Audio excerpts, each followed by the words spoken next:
আমার ফ্যামিলির মতো বদভ্যাসগুলো কার কার আছে? ভাত খেতে খেতে টিভি দেখে।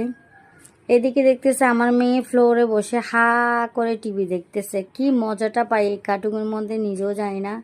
আমি আমার মেয়েকে ডাক দিচ্ছি, তুমি নিচে কেন বসছো, সোফাতে এসে বসো। ও দৌড়ে আমার কাছে চলে আসছে। যখন ওর বাপ্পি আসছে, ওর বাপ্পির সাথে নিচে গিয়েছে বাজার আনার জন্য, বাসায় অনেক কিছু নাই। এদিকে হাসতে হাসতে চলে আসতেছে, কারণ ওর মজার খাবারগুলো নিয়ে দিছে, তার জন্য আমাকে বলতেছে। আমাদের বাসায় আসলে তোর বাবাকে বাজার করতে বললে অনেক রকমের বাজার নিয়ে আসে। এর কিনেছে দেখি ক্রিম ব্যাগ 20 টাকা। আমার বাবা এনেছিল, আমার প্রিয়। আমার স্টক ব্যাগ আর ক্রিম ব্যাগ সব প্রিয়। আমার জন্য আনছে তার জন্য 20 টাকা। মধ্যে আমি বলতেছি আমার বাজারগুলো ঠিকঠাক আনছে কি না, বলতেছে আমাকে ভাত দাও, আমি ভাত দিয়ে দিলাম। আসলে তো উনিও বাচ্চাদের মতো টিভি দেখে দেখে ভাত খায়। এরকম বদভ্যাসগুলো কার কার ফ্যামিলিতে আছে অবশ্যই কমেন্ট করে জানাবেন। কথা বলতে বিদায় নিচ্ছি, নমস্কার।